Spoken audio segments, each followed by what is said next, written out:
Royalty is that curious phenomenon that mixes fairy tale and reality. It's Cinderella, but this time the prince is real. Philip was the penniless prince who led a remarkable life. He's not Greek. The Greek royal family has no Greek blood whatsoever. They were Danish. He was a gorgeous, blonde Viking. You can see why a young girl would fall in love with him. But he had to make sacrifices for his place.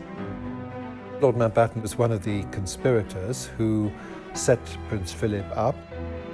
They changed his name, they changed his religion, they put him into the British Navy, and they made him a British citizen. It was made quite clear to him that it didn't really matter. He just had to turn up. For somebody as active as he, that wasn't funny. There was a period early on when he thought, I'm not sure whether I'm cut out for this. And his quest for control brought strain. Yes, Prince Philip can have a bit of temper. Yes, he can shout at you. He liked a good discussion, and if the discussion becomes heated, so much the better. Philip shaped his life through discipline. He was dynamic, he was intelligent, he was imaginative. He was a man who liked to be moving forward at all points, a man of action. Everything he did was by sheer willpower. He gave up smoking on the morning of his marriage. He had his last cigarette, put it out, and never looked at another one again. And of course, he was charming and he could get away with anything. But his legacy proved his biggest challenge. He was the man of the house, he was head of the family, what he said goes. Charles wasn't the man that he wanted him to be, and that used to really rile him. Prince Philip belonged to the generation where you don't complain about your childhood, you just get on with life. These are the cards you've been dealt with, you play the hand you've got.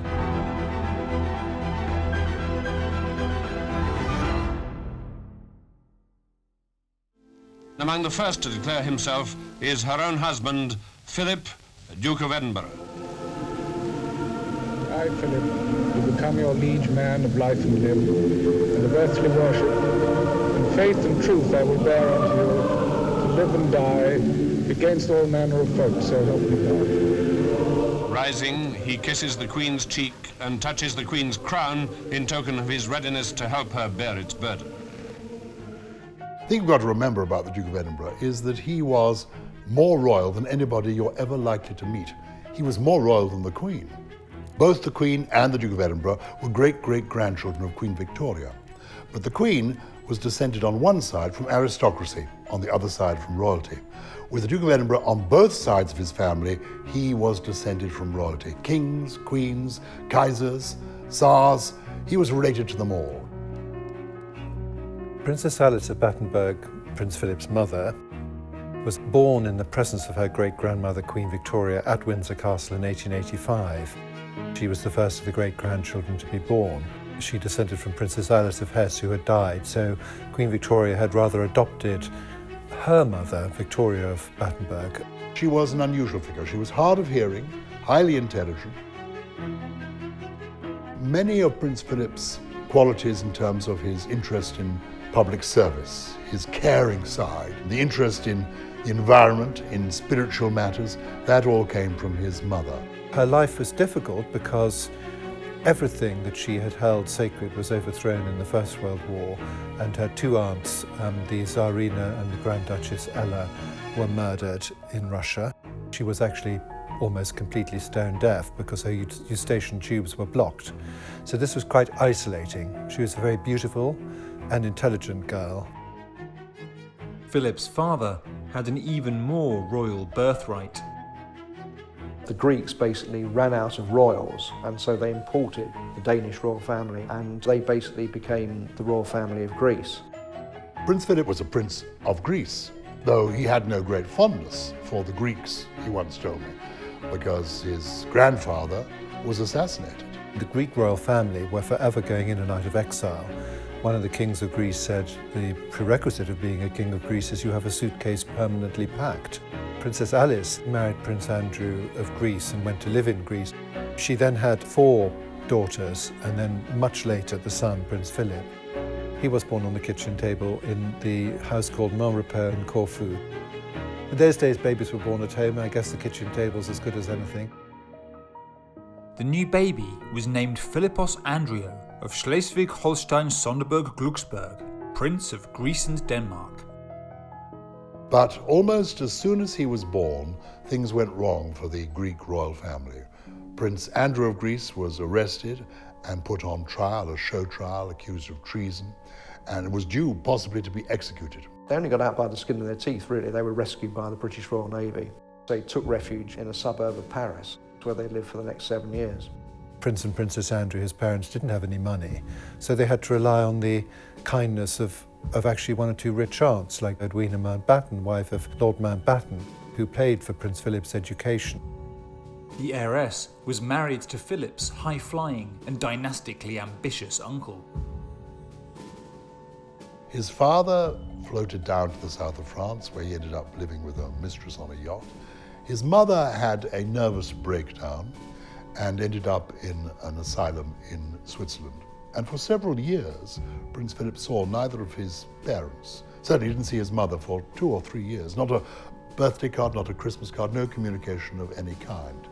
When I asked him about this, he sort of dismissed it, so that wasn't, unusual, these things happen. Prince Philip always held his father in very high esteem, and when I wrote a biography of his mother, he bridled at every mention of his father. So what I would say is that he's managed to convince me that he thinks his father was a good father, but I'm afraid he hasn't actually convinced me that his father was a good father.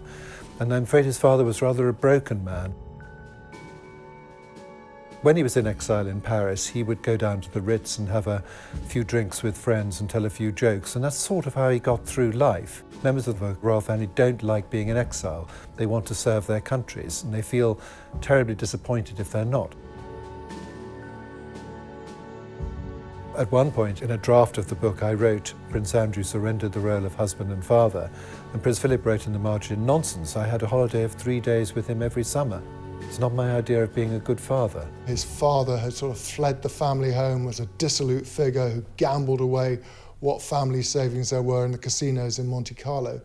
And his mother latterly became a nun and went into holy orders. And so it's a slightly eccentric background. Prince Philip was a dutiful son, despite the fact that during a lot of his life his mother wasn't around. And he used to write to her copious letters describing things that he'd been doing. So it was a close relationship. And in her fading years, she went to live at Buckingham Palace. And Earl Mountbatten, Prince Philip's uncle, used to call her Alice at the Palace. Prince Philip said to me once, my father was away, my mother was ill, I just had to get on with it. Philip became a refugee at distant relatives' country estates. Prince Philip had no money at all. The family had lots of rich relations and who had lots of castles and lovely homes, but personally no money whatsoever. And he even had to put cardboard in the soles of his shoes because there were holes in them. So, he was really penniless. It didn't bother him because he was so confident. Philip had been raised by aunts, uncles, cousins, sisters. He had had to fend for himself. He had had to sort of stand up for himself, and he'd done a very good job of that. He never really talked about this difficult childhood, but it must have been hugely challenging. The only evidence of it you'll ever find is in visitors' books. You go to visitors' books from the 1930s, different houses that and I've seen it a couple of times. He would be visiting a house and he'd put his name in the name list, signing the address of the visitors' book, his name, and then on the address column, he'd simply put no fixed abode. So he must have been aware during his childhood that he had no fixed abode, but he never complained about it. The great stability in his early life was his grandmother, Victoria, Princess Louis of Battenberg, later Marchioness of Milford Haven, and she was the one who bought him his school clothes because his father didn't really bother with him, and his mother wasn't there. Education provided a structure to the young prince's life. Originally, Prince Philip was at school in Germany, in Baden, where one of his sisters was living. And they had this brilliant headmaster, Kurt Hahn, who very quickly saw what was happening in Germany and the rise of Nazism. And so he moved his whole enterprise to Scotland, to Gordonston, set up the school there. Gordonston is a remote Scottish boarding school with a curriculum focused on fitness, initiative, and self-discipline. He responded very well to that sort of outward bound way of life, which was sort of making people into good, responsible citizens and pushing them. He was always sort of to the fore at his schools. He's so successful at sports, you see, which is terribly important for British school boys. Gordonstoun is by no means the right school for everybody, and it certainly wasn't the right school for his son, the Prince of Wales, but it was very much the right school for Prince Philip, and he did very well there. While Philip had found a home of sorts, the infant daughter of the Duke and Duchess of York was christened Elizabeth Alexandra Mary and affectionately welcomed as the Empire's baby. after her uncle, King Edward VIII, abdicated for love, the Empire's baby was now destined to be queen. The Queen had an idyllic British childhood, completely perfect.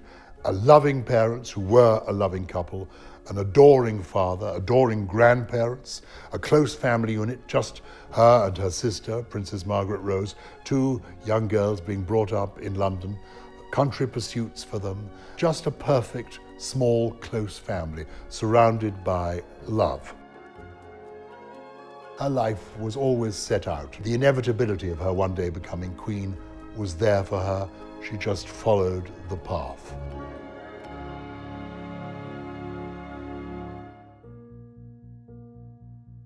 From a young age, Elizabeth would often accompany her parents on royal tours and visits. Dartmouth, where the King studied as a cadet before the war.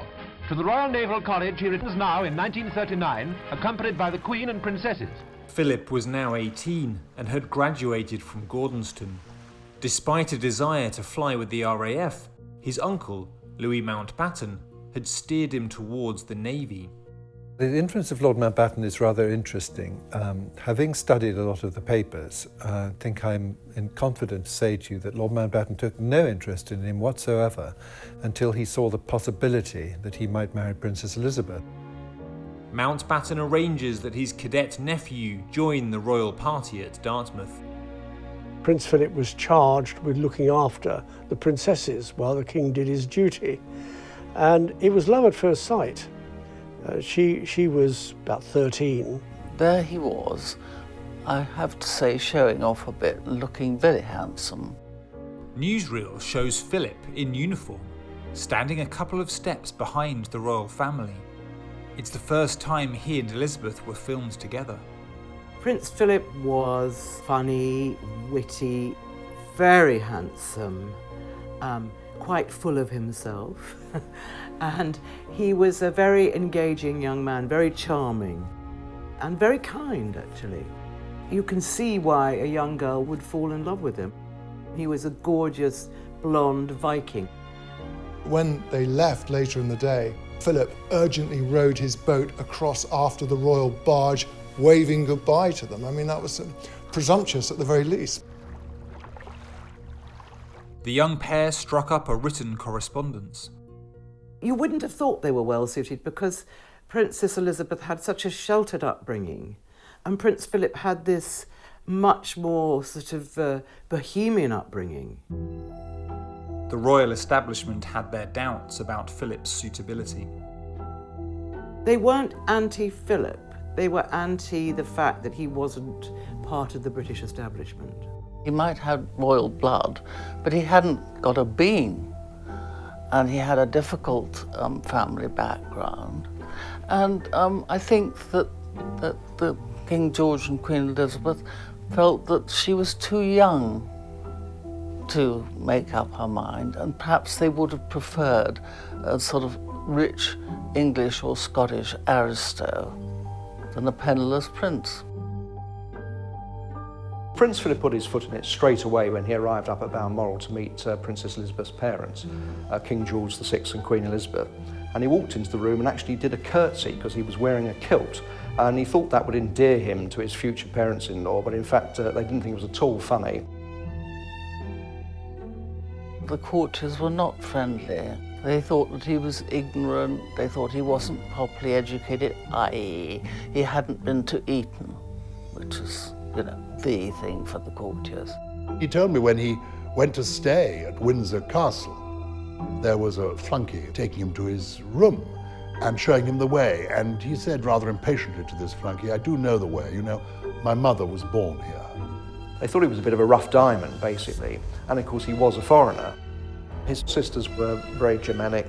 They'd all married Germans, two of whom were Nazis. So it was difficult, and the Queen Mother apparently always called him the Hun. When he came into the room, she'd say, "Here comes the Hun," which I don't think he particularly liked. His sister Sophie, the one who became Princess George of Hanover, her first husband, Prince Christopher of Hesse, died in 1943, and he had been a member of the party, and they all became disillusioned by this later, but I mean, there's no question about it, they were, because a lot of princes in Germany were taken in by Hitler.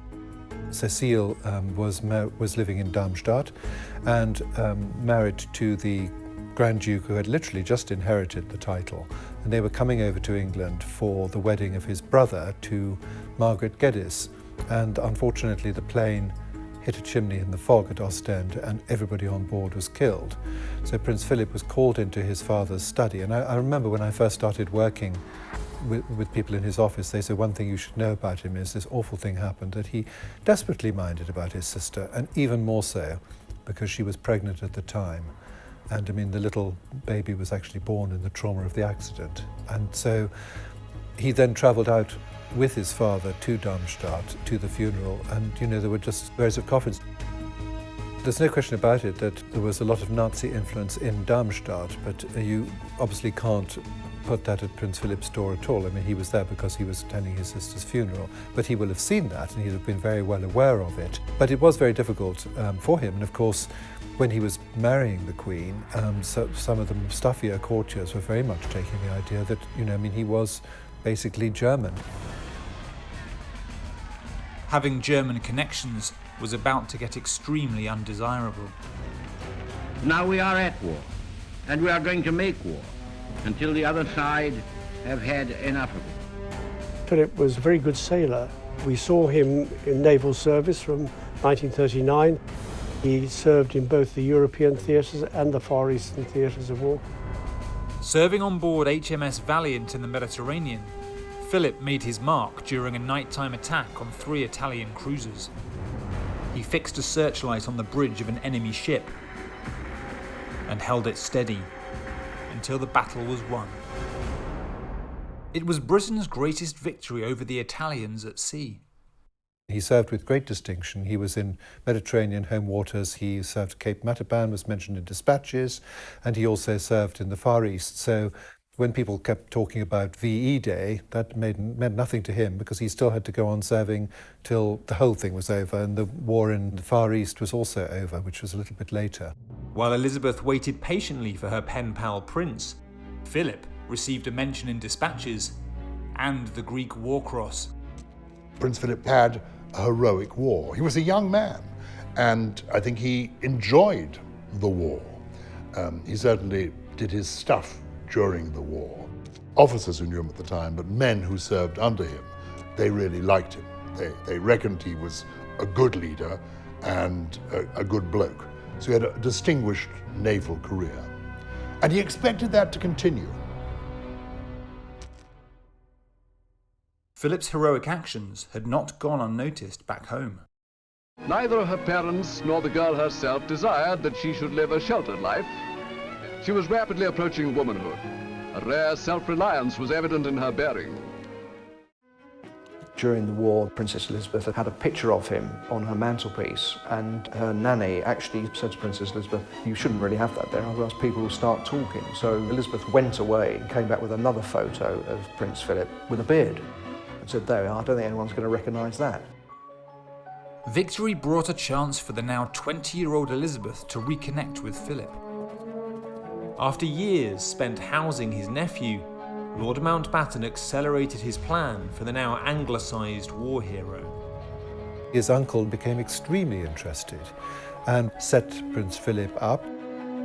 They changed his name from Schleswig-Holstein, Sonderburg, Glucksburg into Mountbatten. They changed his religion from Greek Orthodox into the Church of England, and they made him a British citizen.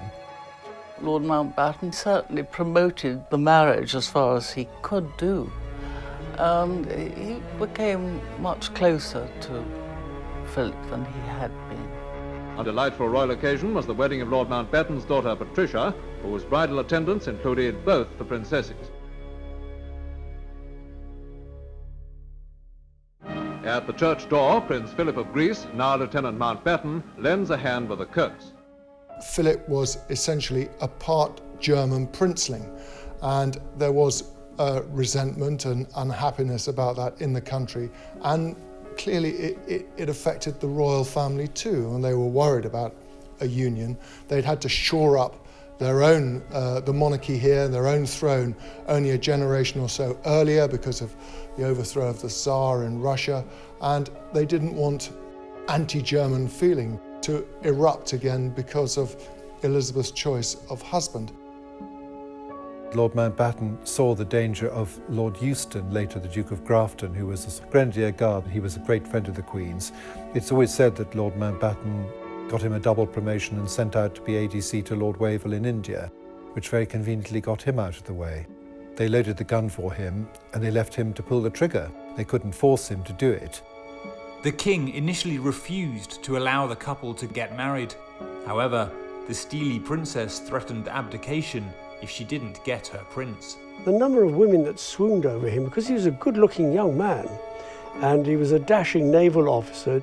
There was some unease, certainly among higher members of the family, but they did manage to overcome it. I have to say, because Philip was a very charming man, capable, and was quite clearly devoted to Elizabeth, which I think meant everything to King George. They were a very, very strong family unit, and it meant the breakup of that, and the king absolutely adored his daughters, and he was probably quite happy with the arrangement as it was. A lot of families, I think, are concerned when a daughter suddenly marries perhaps the first man that she's ever fallen in love with. So in order to see whether it was going to work or not, the king was happy to take them all off to South Africa and make them delay and wait a bit.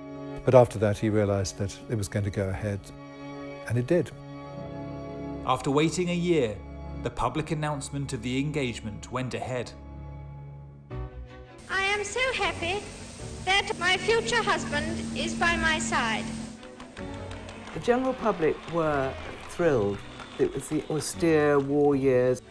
London was a filthy, dirty, grey, bombed-out city, and suddenly this golden-looking couple are going to get married, so everyone could relate to the joy of their romance. The Queen Mother had very much hoped that the Queen would marry a Grenadier Guard. There'd been lots of them around at Windsor Castle during the war. And she said, won't the Grenadiers be cross? And actually they were so cross that they wouldn't have Prince Philip as Colonel of the regiment in 1952, which was not very nice of them. He gave up smoking on the morning of his marriage. I think he had his last cigarette, put it out and never looked at another one again. That is typical of Prince Philip. Everything he does is by sheer willpower, and actually just having a cigarette and saying, right, that's it, I'm never smoking again.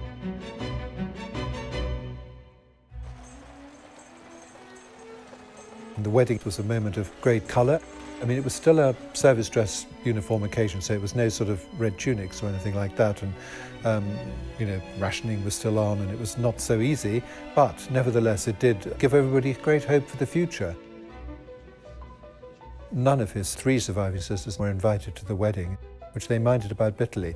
But luckily, by the time of the coronation in 1953, they were all determined to be there, and they jolly well were there. Gandhi sent a tray cloth that he had specially made for her, and Queen Mary, the Queen's grandmother, completely misread it and thought it was his loincloth.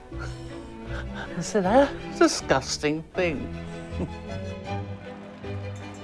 Philip and Elizabeth took up the new titles, the Duke and Duchess of Edinburgh. If you look at the pictures of the pair of them on honeymoon at Broadlands, Lord Mountbatten's house, they're looking extremely fondly at each other. And at that time, Prince Philip was writing, quite dashing things about her, saying, and she's lovely all over.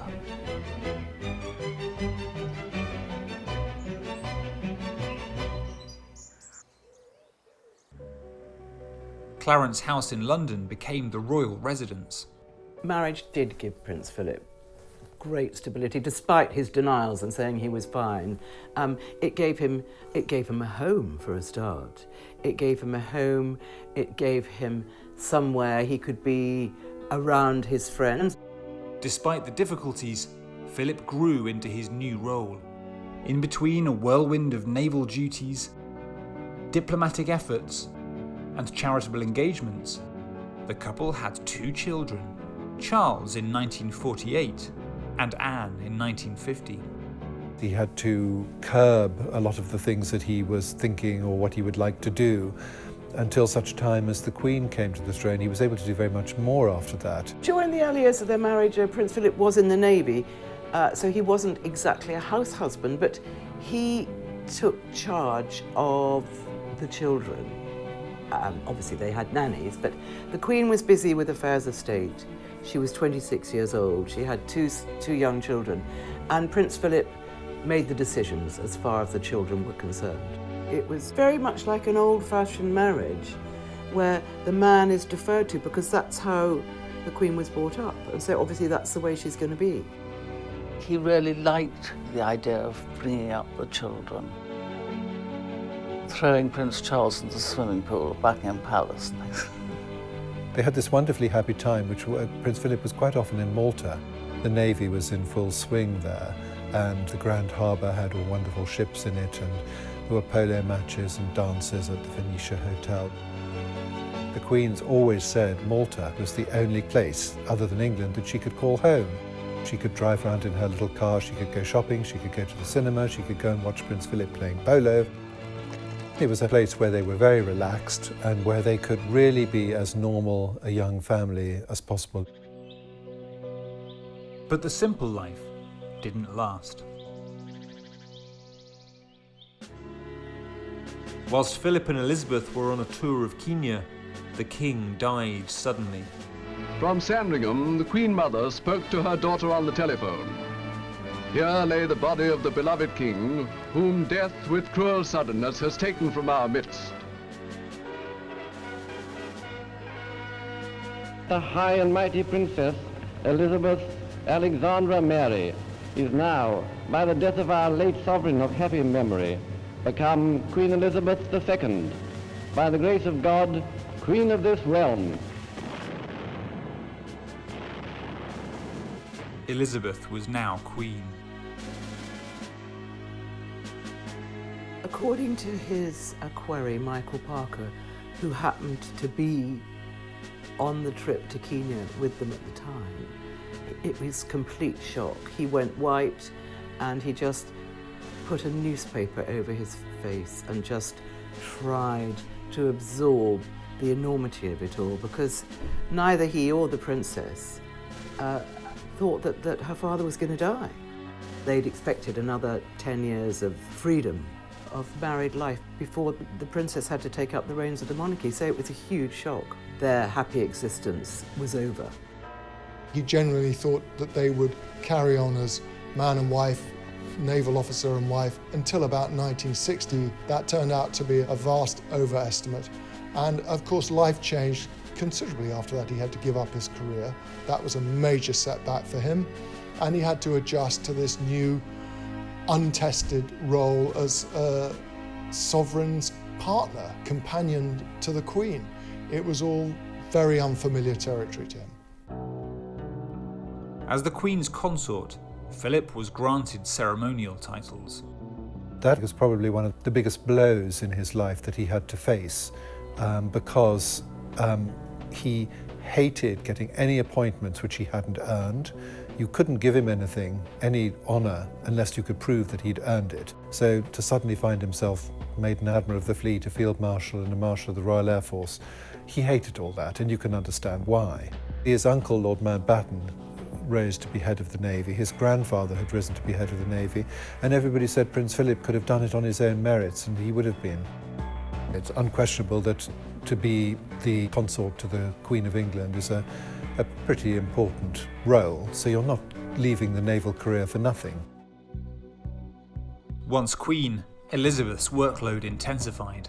The Queen didn't discuss affairs of state with Prince Philip because constitutionally she's not allowed to. She is sovereign by an act of Parliament and through succession, and government papers go to her. While he was the Prince of the United Kingdom, he was not entitled to look at any state documents. I said to the Duke of Edinburgh, did you know what to do? He said, no, I had no idea. I said, were there people telling you what to do? He said, no, there were people telling me what not to do.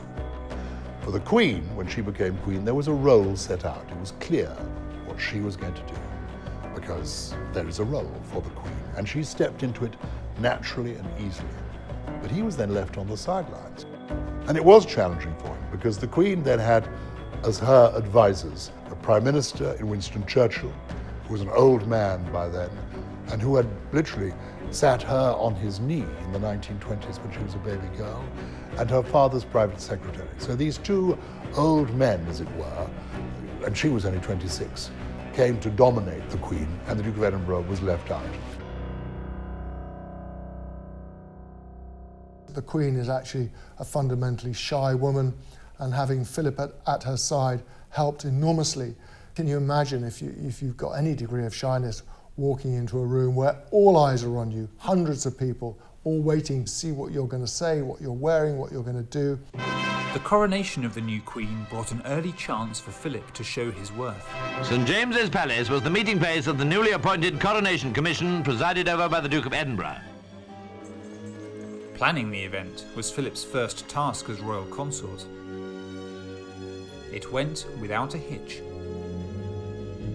At the coronation, Prince Philip's humour sort of stood out right from the start, and just after the Queen had been crowned, he had to kneel at her feet and swear his allegiance to her.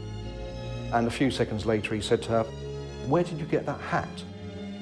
And I think that's the first example of how he relaxed the Queen using jokes. He was the perfect foil for her because he would make her giggle at quite serious moments. The royal family assembled together on the palace balcony to receive the acclamation of their subjects on Coronation Day. But outside the marriage, Philip was frustrated by attempts by the British establishment to rein in his influence. When the Queen came to the throne, Winston Churchill insisted, as Prime Minister, that Prince Philip couldn't have his name, Mountbatten, to name his children. Philip's uncle, Lord Mountbatten, had overstepped the mark.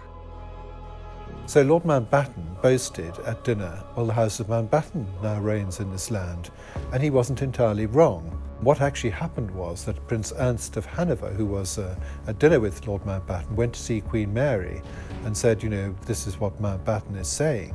And she summoned Churchill and said, this must not be. And Churchill was a very powerful figure. And to some extent, I think he rather bullied the Queen into it being still called the House of Windsor. And there were very many good reasons for doing that. The House of Windsor is a very, very good name for the royal house. Everybody knows Windsor Castle, loves it. It was a very clever thing. That, of course, is also a made-up name. That was made up in 1917. But it is said, I think Prince Philip was genuinely annoyed because most men give their name to their family. Mountbatten's boasting had sealed the fate of the dynasty. Philip was furious, and their relationship would never fully recover. He actually complained, I'm nothing but a bloody amoeba. He's the only man in Christendom, he complained, whose own children didn't take his name. He was unhappy about that. But it was also the restrictions on what he could and couldn't do. He couldn't speak so frankly as he had done before. The old school courtiers at Buckingham Palace were very unfriendly to him. They didn't like him. They thought he would be a philanderer. They didn't appreciate his views and his ideas of modernization. He was a bright, sharp, opinionated young man. He didn't like the setup at Buckingham Palace. He found it stuffy. He found this habit of servants wearing wigs ridiculous. So he clearly wanted to be more than just your breath of fresh air. He was going to make big changes if he was going to stick around. But there was a period early on when he thought, I'm not sure whether I'm cut out for this. A world tour provided Philip with an escape from the restrictions of royal life. Prince Philip went off to Melbourne to open the Olympics in Australia, and then he took the opportunity to hijack, if you like, the Royal Yacht Britannia and sailed off for another 3 months with his friends. Prince Philip was away for almost 6 months with his equerry Michael Parker, and they went off on a sort of world tour on Britannia. And of course, it started gossip, and people were imagining that he must be having wild affairs all over the world. Speculation was rife in papers, particularly abroad, that the marriage was in dire trouble. Prince Philip was an alpha male, very much so. I would describe him as a great man's man because he could mix with the men and be a man's man. But he was a ladies' man as well. He could have women smiling and turning to jelly. Prince Philip has been accused time and time again, and I go back to the French newspapers in the 1950s, of him having a wandering eye and perhaps even a wandering hand. In the early 60s, it emerged that Prince Philip had been going to Thursday Club, which was a club in London with some fairly racy characters going to it. There were all sorts of rumours that he'd met various women there. There was a lot of rubbish talked about the orgies of the Thursday Club, which I think were just sort of drunken boys' evenings, really. Stories have been written about a whole legion of women whom Philip has allegedly been involved with. He certainly had an eye for pretty women, and he liked, you know, the company of pretty women. There were quite a lot of rumours. The trouble is that how can you tell whether an affair is a physical affair or just a friendship and an attraction? And that's the problem. Well, Prince Philip had a way of dealing with accusations of past affairs. He said, how could I do this if I always had a detective with me, if I was always surrounded by people? At the end of the day, there's never been any firm evidence that he had affairs. No, Prince Philip was one of those people that window shop, but he didn't buy. On a faraway island in mid-Pacific, an escort, indeed a serenade, by ladies of the island, and His Royal Highness borne aloft on a Pacific island throne.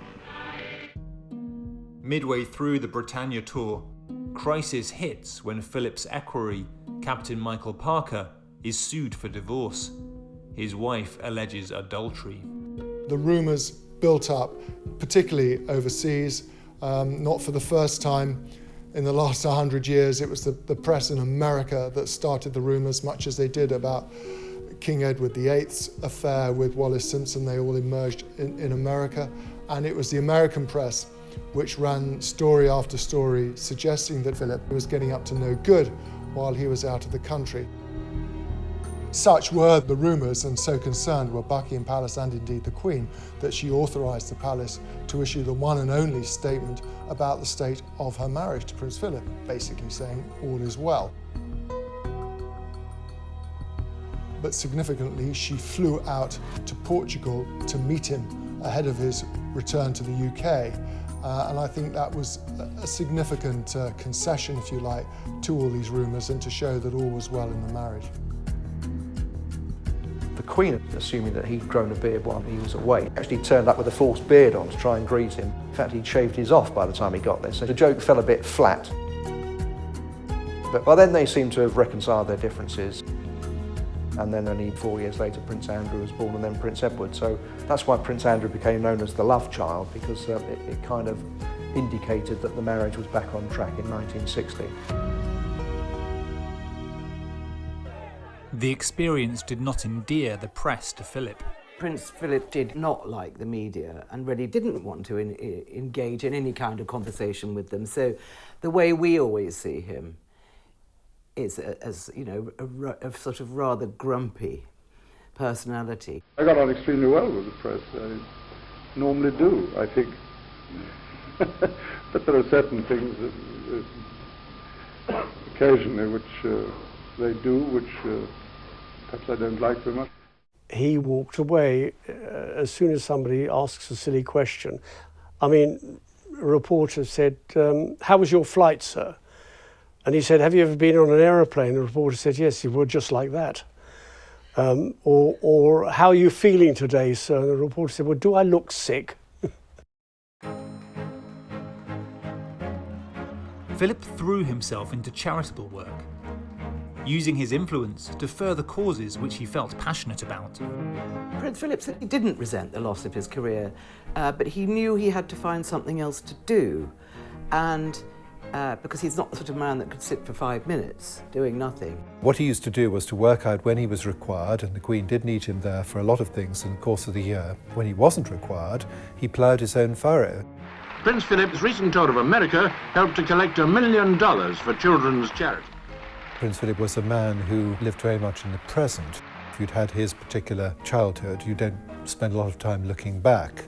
And he was a man who liked to be moving forward at all points, and a man of action, and there was always a new issue and a new problem, new things to be solved. Shortly after the war, the National Playing Fields Association was set up because local authorities wanted to build on bomb sites and wanted to build on Greenbelt, because there was a desperate shortage of housing because it had been flattened during the sort of 39-45 war.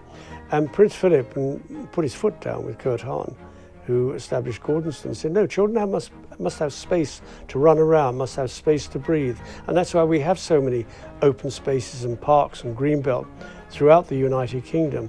And it's largely down to him.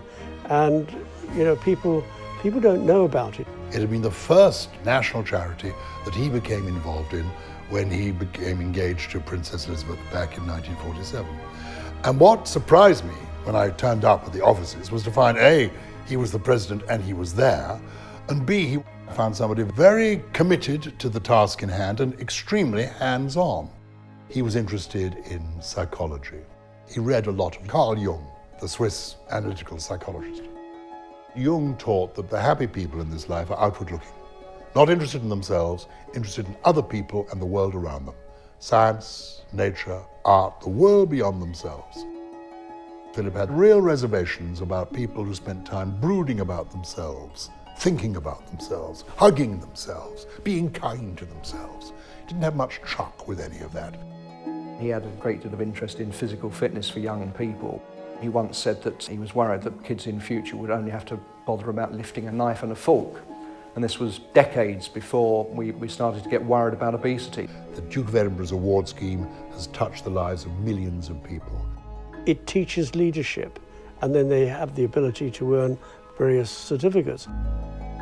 Once you get a gold standard, you've really got somewhere.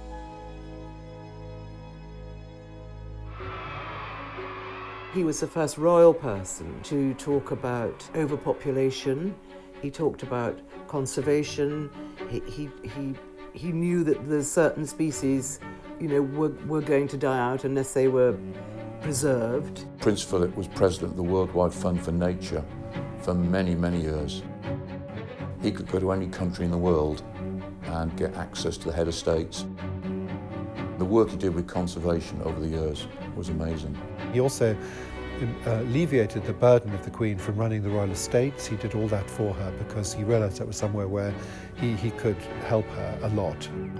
He was very much to the fore when it came to managing the estates of Sandringham and Balmoral. He was also Deputy Ranger at Windsor Castle, so he'd got a tremendous input for sustainability within the homes. He had to, for himself, find his own role, and that he did through all the different projects in which he got hands-on involvement, and then the other 830 and more organisations in which he was involved. The evening raised £10,000 for the Duke's award scheme, so a good time was had by all. He made a real difference to people's lives. As he said to me once, the fundraising never stops. When the endless cycle of royal and charitable duties got too much, Philip retreated to the family's country estates. Working for anyone that's powerful, rich, famous, which of course the royal family are all of the above,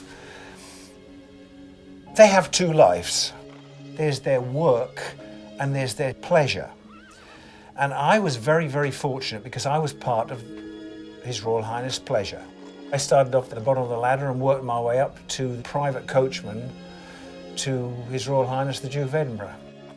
Prince Philip would come from Buckingham Palace, which was the office, to Windsor Castle, have a wonderful weekend driving the horses, and the horses didn't care who he was. They would sometimes act good and sometimes not act good. But for him, it was a spiritual release.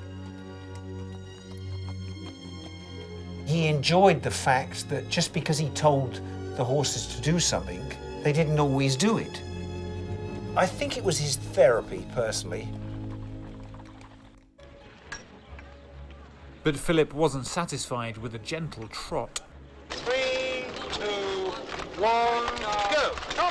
He helped develop competitive carriage driving into a fast-paced international sport. It was quite surreal, actually, that her husband, Her Majesty the Queen's husband, was driving a carriage that him and I had designed and built to a sport that he'd invented with horses she'd bred. And I think that's pretty unique. We went to several European, world and national championships. He was an international competitor on his own merit. He won 2 bronze and a gold medal as part of the British team driving, so he was an excellent horseman. To do anything with horses, you have to be a great communicator. Competitions we'd go to, there'd always be a drinks party or a cocktail party, and to see him working his way around the room was... I would love to have 10% of that. But of course, when you're in the heat of competition, sometimes Prince Philip was guilty of talking like a sailor to his horses sometimes when we were going through the obstacles if they didn't go exactly where he wanted them to go. But Philip was never far from his main role as husband to the Queen. By 1977, Elizabeth had been on the throne for 25 years and was in the limelight wherever she went. Nobody can be normal with the Queen. There is an invisible moat around the Queen. The Queen's own children bow or curtsy to her when they meet her for the first time in the day. The renown reflected onto Philip. The first time I met the Duke of Edinburgh, I was slightly nervous. You're worried about saying or doing something wrong, but he was an absolute gentleman. He made you feel very much at home, very comfortable. The Duke was the only person on the planet that would treat the Queen as a human being. Simply because he was her partner, her soulmate, her best friend. Prince Philip wore the trousers behind the scenes. There was an example of that when he was driving with his uncle, Lord Mountbatten, in the back of the car. They were driving across a royal estate. And the Queen started complaining that Prince Philip was driving far too fast. And he said, if you make another complaint about my driving, I'll chuck you out. And she just went quiet. And when they stopped, Lord Mountbatten said to the Queen, why'd you let him talk to you like that? She said, well, because he would have thrown me out. I once went with the Queen and the Duke of Edinburgh to the Royal Variety Show. And she disappeared into the middle of the crowd to be introduced to various people. And I stood at the edge of the gathering with Prince Philip, and he was observing the scene. And suddenly I realized that he'd caught her eye. And across the crowded room, I watched them look at each other, and she smiled, and he raised his glass to her. And I thought, yes, of course. There is something special between these two people. It isn't obvious, but it's there.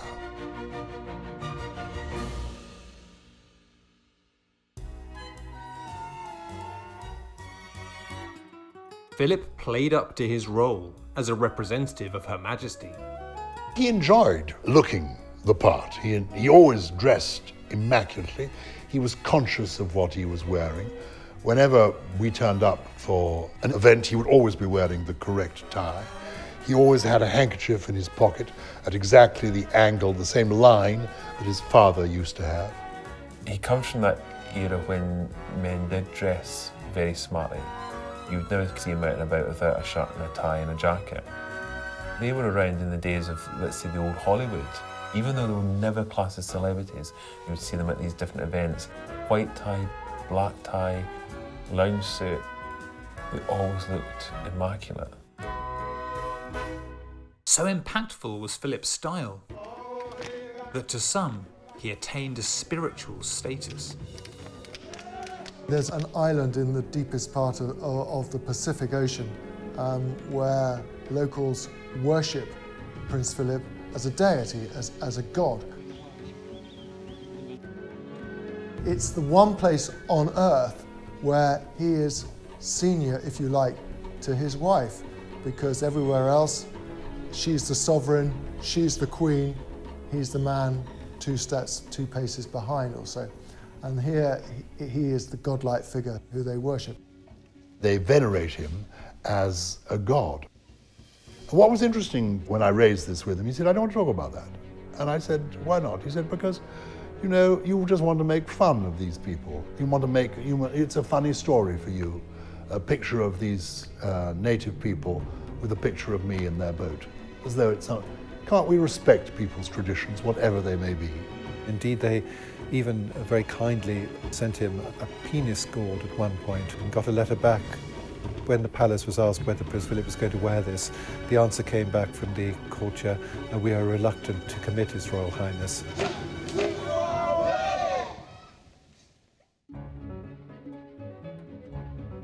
When you meet royalty, it's always difficult. Somebody once said, when royalty leaves the room, it's rather like getting a seed out of your tooth. You know, it's a relief, because it's quite awkward. The Duke of Edinburgh was aware of that, and whenever he went down a line meeting people, he went out of his way to try to make at least one of them laugh, and he usually succeeded. You're going to watch the world's leading plaque unveiler at work. The Royal Tours were great fun with the Queen and Prince Philip, and I always used to try and take a day where I just followed Prince Philip around. It was very, very funny to see him at close range and how he interacted with people. A classic example was when they went to the National Cyber Centre. This centre was basically monitoring, possible nuclear attacks or spy networks. And he said to one of the chaps sitting at a computer, "Do you speak Russian or Chinese?" And the bloke said, "No." And he said, "Well, let's hope they don't attack when you're in charge." He was in Ghana and said, "How many MPs have you got in your parliament?" And the chap said, "About 200. He said, "Yeah, that's about right." He said, "We've got 650 in our parliament, and most of them are absolutely bloody useless." 1963, at the Kenyan independence ceremony, and he was out there. A lot of countries were handed over, obviously, from the British Empire. And as midnight struck and the band struck up and the Union Jack came down and the Kenyan flag was about to be raised, he turned to Jomo Kenyatta, the Kenyan leader, and said, "Are you sure you want to go through with this?"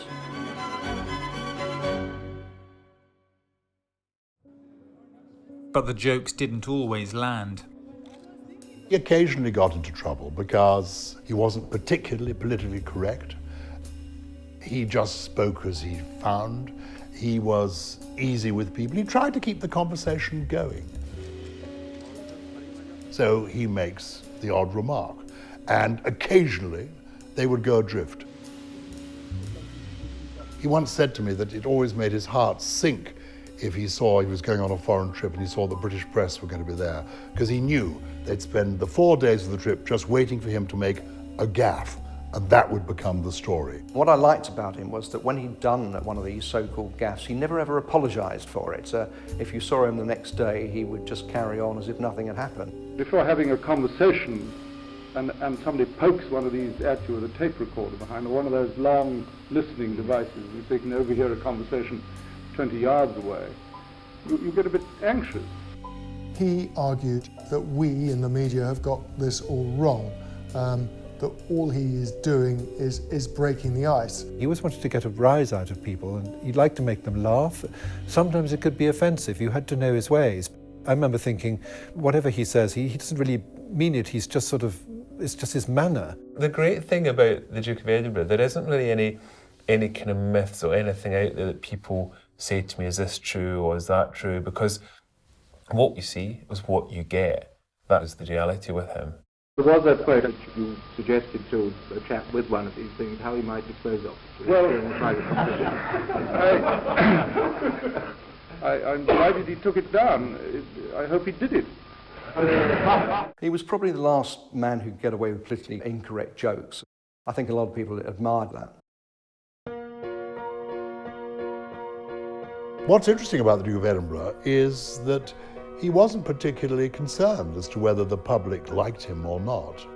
He came from an era where he fought in the war and he saw some horrors there.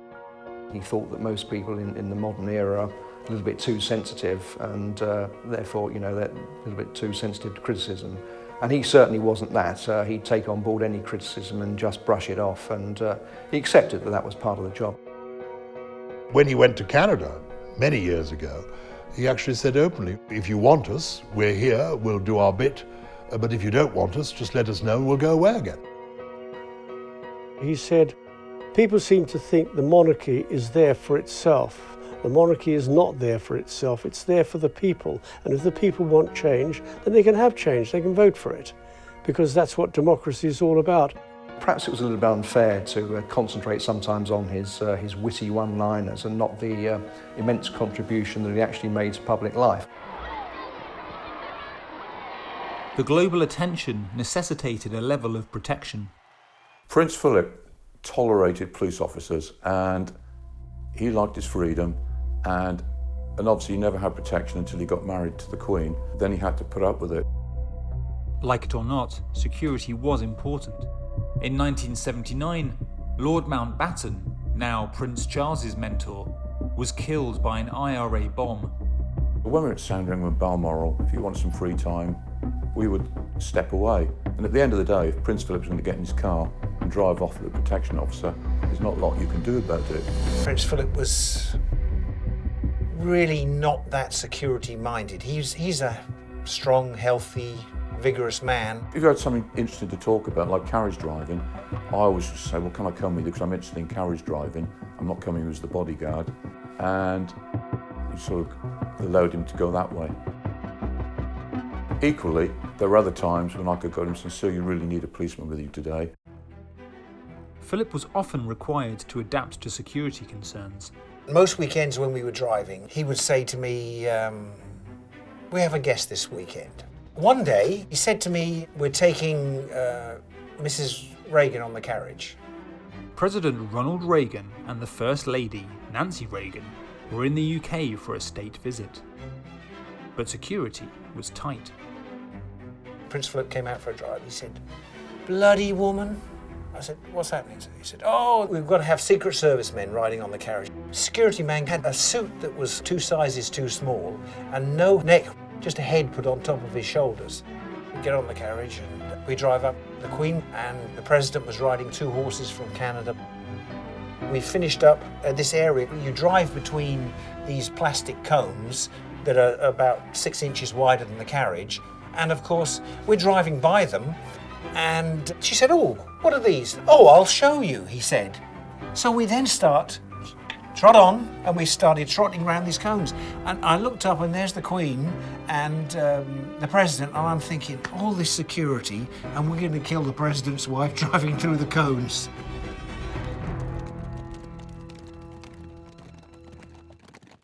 Constitutionally, of course, Prince Philip did not have an official role of any kind, but and it's entirely up to the Queen how much she consulted him about whatever.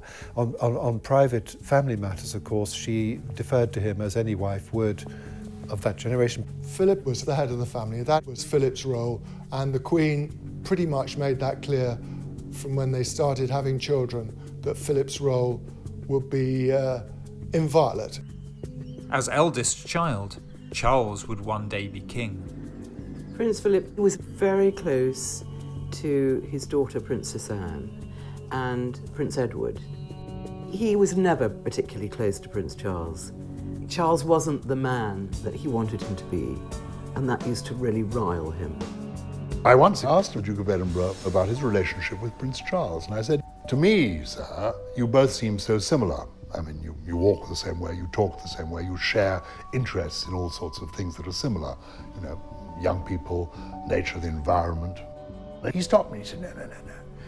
He said, yeah, we are very similar. Of course we're very similar, but there is a fundamental difference. And the difference is this. Charles is a romantic, and I'm a pragmatist. And Prince Philip was a real pragmatist. He liked to solve things. He liked to get things done. He was a doer, he was practical, he wasn't a romantic. They're not at all the same sort of person, and I think that Prince Philip perhaps expected too much of Prince Charles. Whenever Prince Charles came up with a new scheme, be it some sort of green initiative or some sort of idea to do with architecture or farming. His father would always question him on it, and he would always try and put him on the spot and get an answer out of him as to why he was doing this. And maybe sometimes he agreed with him, but he would never sort of let him know that he agreed straight away. He was always, he always tended to sort of make people explain things to make sure that they knew why they were doing it. There was a time when the media was full of Prince of Wales and his relationship with his parents, and he didn't get on with his parents. It's like any other family. There are times you get on with your family and there are times you don't get on with your family. But this is a high-profile family, so they can't sneeze without it being reported as having flu. They can't cough without it being reported as having bronchitis. So everything they do, every move they make is under the microscope, and every move they make is reported on.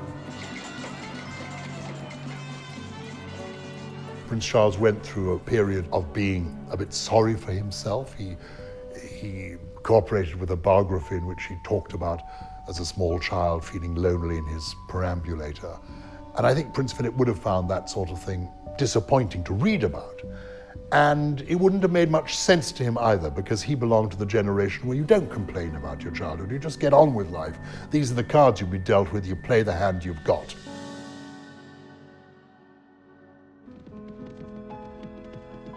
Philip watched as Charles's relationships dominated the media.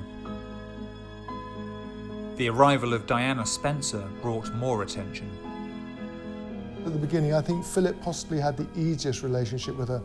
Philip had been an outsider. Diana was a bit of an outsider herself. She married into the royal family, he married into the royal family. She was an outsider as far as the royal family was concerned.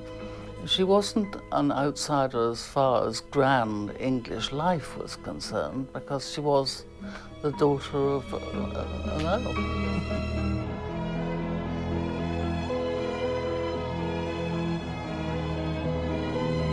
In some ways, Prince Philip was to blame for the marriage of Charles and Diana, because he did put pressure on Prince Charles to marry her, and clearly she wasn't the right wife for Charles, and he told him to stop dithering and make your mind up. I'm sure at the time he was probably joking, but he even said, if it doesn't work out, you can go back to Camilla.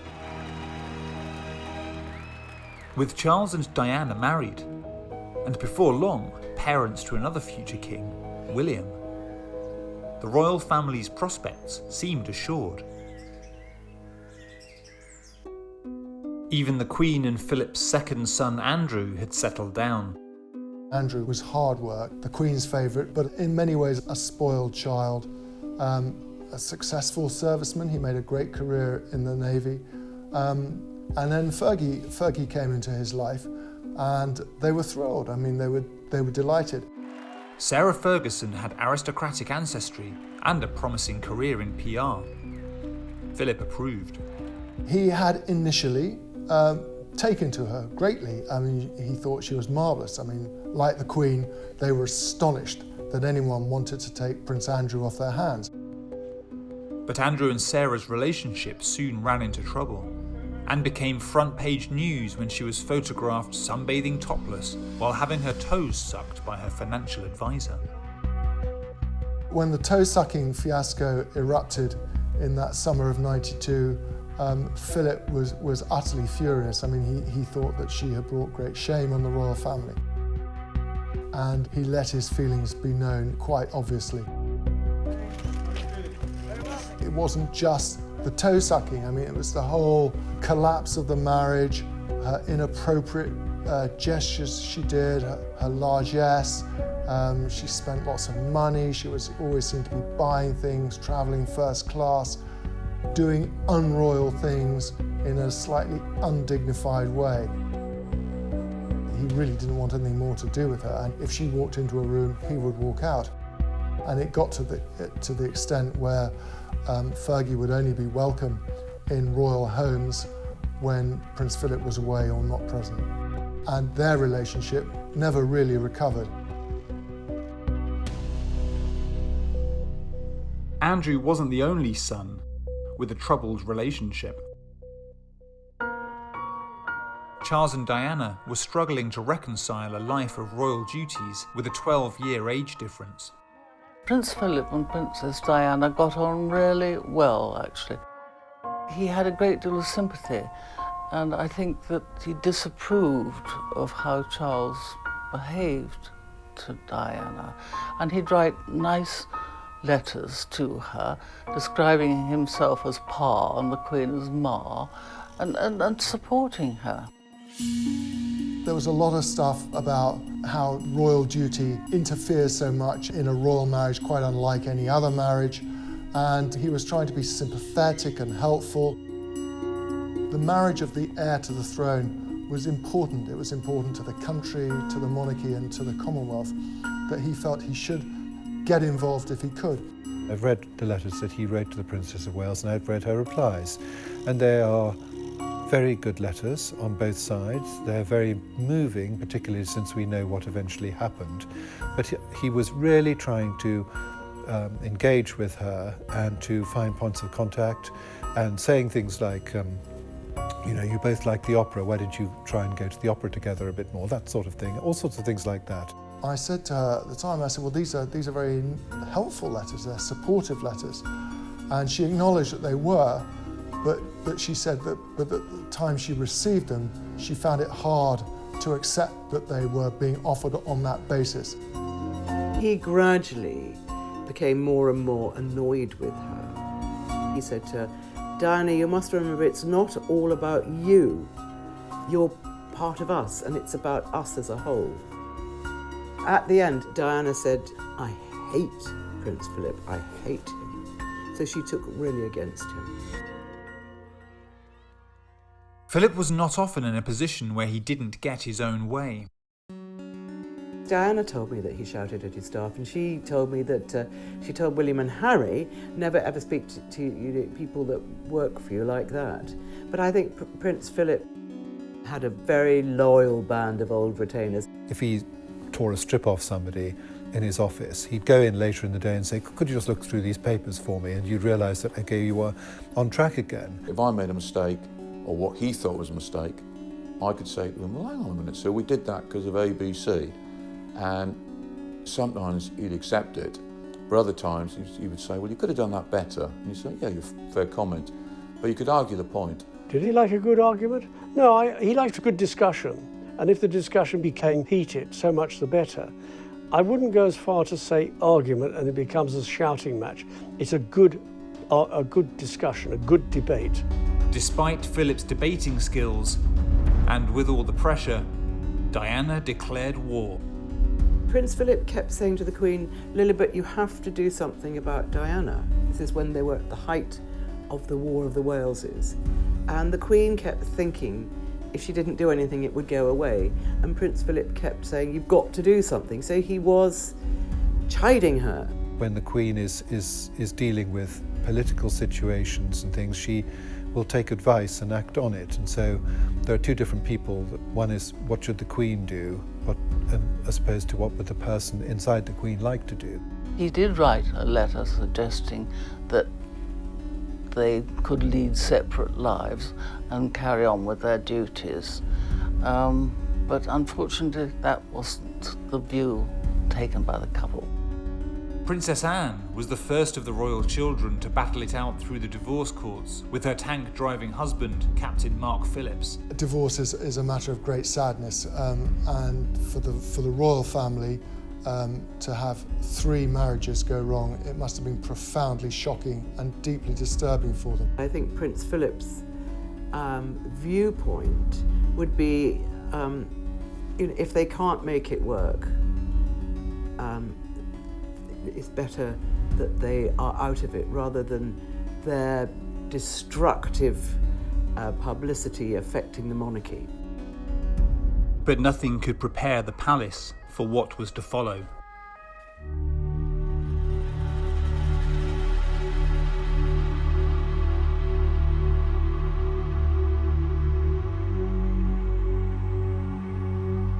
Diana's death put the royal family under intense focus. There was a lot of criticism levelled at the Queen and Prince Philip for not coming back to London. And unfortunately, again, it was media instigated. You go and ask the question do you think the Queen and Prince Philip should be in London? And the answer would, yeah, of course they should. If you put the question, the Queen and Prince Philip are up at Balmoral supporting their grandchildren, William aged 15, Harry aged 12. Do you think they're doing the right thing for them? And the answer would be yes. So it depends how you put it. It was a very, very difficult period. And it was only really because the Queen and Prince Philip supporting her dug in and just kept their heads down and carried on that they were able to survive. And I think if it hadn't been for their characters, the monarchy could have been finished.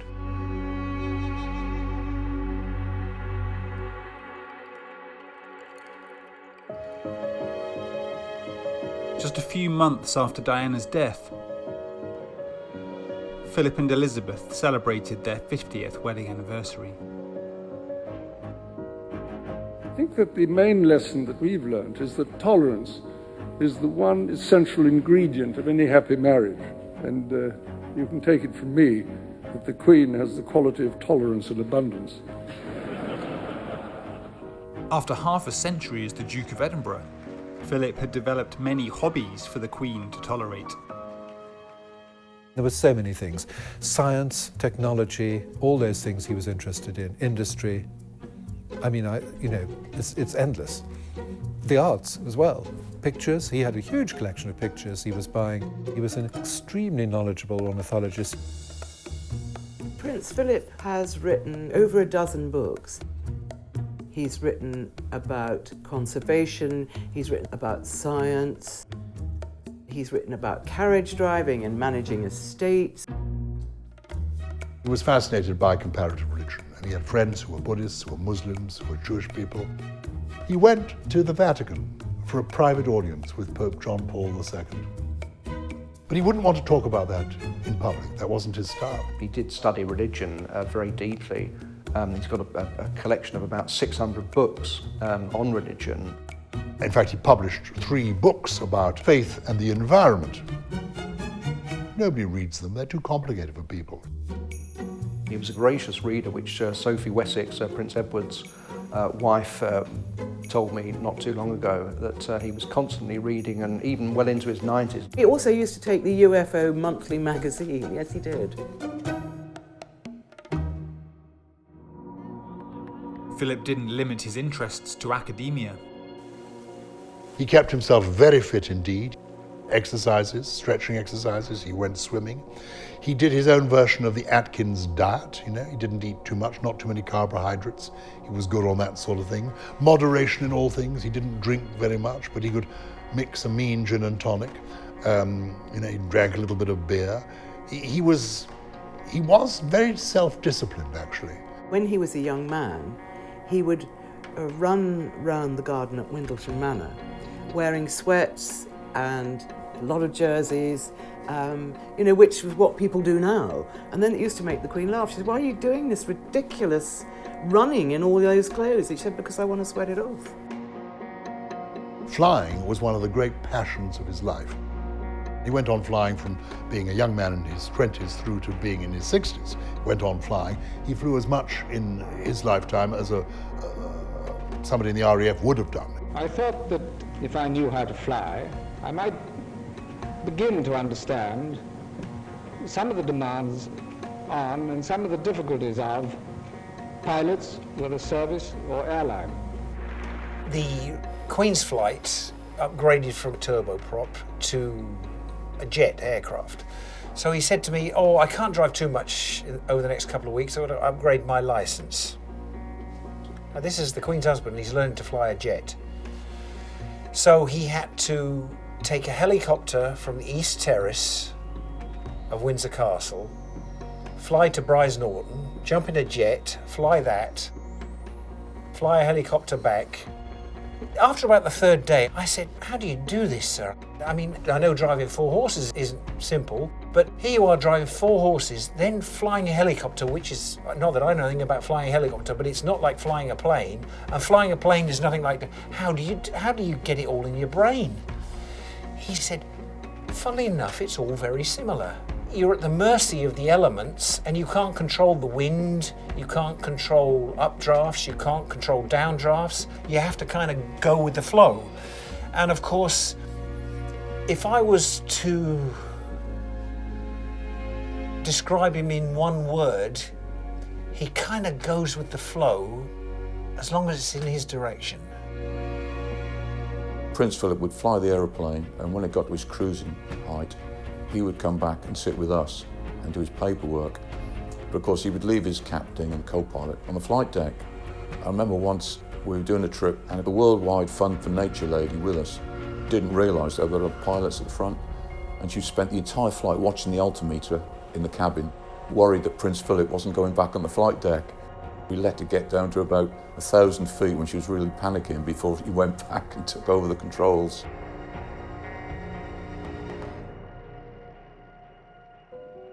As he grew older, Philip had to abandon many of his more adventurous hobbies, but he remained at the Queen's side. The real role that the Queen and Prince Philip had was as conciliators. They were always trying to move things forward and make things better for the rest of us. You could go back to things like German state visits and Japanese state visits, but obviously the one that'd be most easily remembered today would be the Ireland visit. Irish Republican terrorists were to blame for the death of Philip's uncle, Lord Mountbatten. Prince Philip would have had a very personal reason for not wishing to engage with the Irish, but he said once that people should consider, it's very easy for them to stir up hatred and things with their enemies, but if you make friends with them, you very often get a much better result. NATO is a defensive and a cooperative alliance, and never intended in any way to initiate or to support aggression of any kind. On two public occasions, both times I think celebrating wedding anniversaries, the Queen has spoken very deeply and movingly of how much she depends on Philip. My strength and stay is her commonest phrase she uses, and I think that summed him up. I mean, he's been there for her, he's always been there for her, and it's hard to imagine that she could have functioned as Queen in the way she has without Prince Philip. Philip was still carrying out royal duties well into his 90s. He joked once that he and the Queen had to live to 100 to keep Charles off the throne because they were worried that he did have some ideas that were a bit off the wall, and also that he could tend to be a little bit mercurial and he might not have been as strong a character as they were. But in later life, he had a much better relationship with Prince Charles, and he was very pleased to see how Prince William turned out, the fact that he married well to Kate. And I think they think that however long Charles is on the throne, the long-term future of the monarchy is in safe hands. His grandchildren adored him and they admired him. And if they got a problem, if they need to talk something through, it's easy to go and talk to Grandad. He's been around a long time. He's been through the mill, so he can advise them. They adored him and they have huge respect for what he's done. He was also extremely good to various descendants of his sisters. He educated quietly and privately, without people knowing it, quite a number of their children and grandchildren. And I remember his private secretary, Sir Brian McGrath, had to deal with odd people, descendants of some of these great-nephews of Prince Philip, who wound up in trouble in India and would sort of say, I'm a great-nephew of the Duke of Edinburgh, so the call would go through to Buckingham Palace and Sir Brian would have to sort it out. The one or two caused quite a lot of trouble. Near the very, very end of Prince Philip's life, because he had lived to such a very great age, the Queen decided that he should be allowed to retire and that he shouldn't have to follow her around on all the sort of engagements that they used to do jointly. And in the last years, there were times when he was just sort of following along and he'd make the odd remark here and there. But I'm sorry to hear you standing down. I can't stand up much. He wanted to get away from that whole royal round, the constant comings and goings of palace life. Prince Philip's final royal duty came 65 years after his naval career came to an abrupt end. Since 1952, he had carried out over 22,000 public engagements. He sort of really was able to then drift off and do whatever he liked.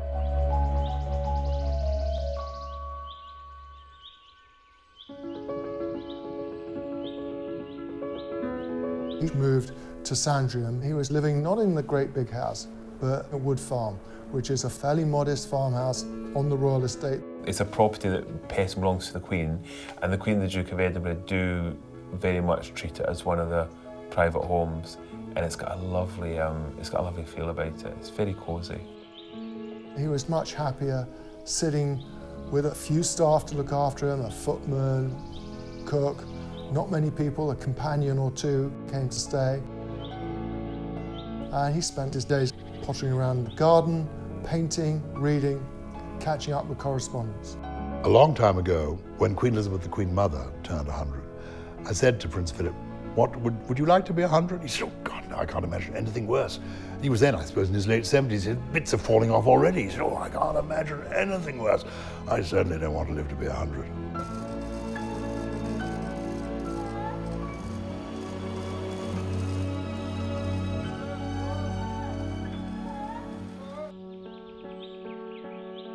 Just 2 months before his 100th birthday, Philip died of old age at Windsor Castle, with the Queen at his bedside. I particularly wanted to say that my father, I suppose the last 70 years, has given the most remarkable, devoted service. And as you can imagine, my family and I miss my father enormously.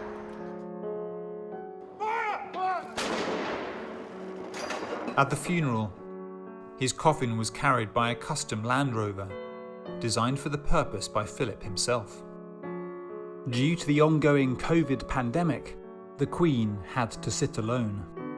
I think the public will look to the Queen, and see how it's affecting her, because basically since the age of 13 she's been in love with this man. And I think people will worry how she's going to deal with the grief of his passing. I think she's going to find it enormously difficult. In recent years, she's lost her mother and her sister, and the third member of the Trinity was Prince Philip. I mean, these were the three most important people in the Queen's life.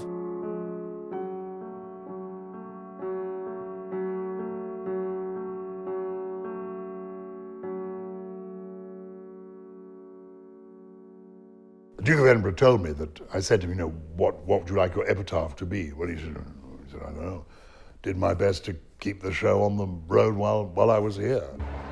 In fact, if we regard the long reign of Elizabeth II as a success, the joint author of that success is the Duke of Edinburgh. He had supported her for all those years and understood how to support her and loved her. This is a man who came from a world in which it was taken for granted that men were the leaders. There'd been very few female heads of state outside of the British Isles. He will be remembered for his courageous approach to life and his consistency and his support of the Queen and his total support of Britain. When you spend 27 years working with somebody, yes, I miss him. I've got so much respect for him. If you just look back at some of the speeches and lectures he was giving in the 1960s and the 70s, they seem incredibly prescient. I've seen some of his archives for various reasons, for various projects, and they're extraordinary. He was way ahead of his time, and most of the things he talked about, Prince Charles then followed up, and now Prince William.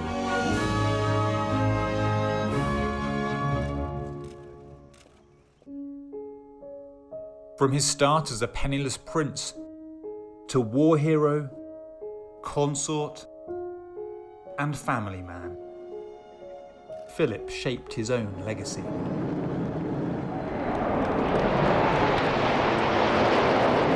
He was very much the power behind the throne and much underrated while he was alive. And it's going to be very, very difficult for the younger royals to actually replace that. But it's incredible to think that Prince George, if he lives to a similar age, will be the first monarch of the 22nd century. So if that lasts into the 22nd century, I think they'll feel its job done.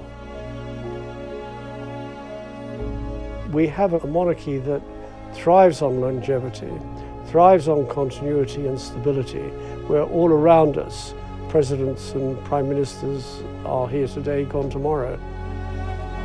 Our monarchy is not elected out of office. Our monarchy is there by succession. Politicians come and go. Our monarchy continues.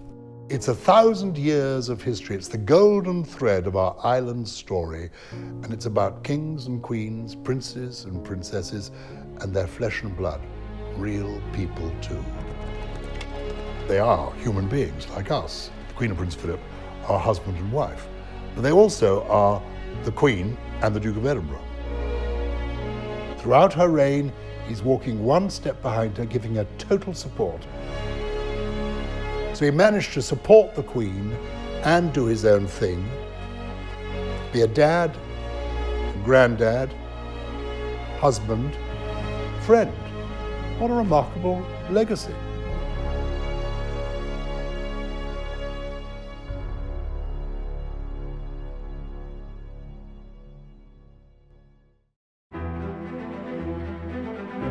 This Commonwealth came into existence because people made sacrifices and offered their service to it. Now it has been handed to us, and if we don't make sacrifices for it, we shall have nothing to hand on to those who come after us. And the world will have lost something of much greater value than just a grand conception.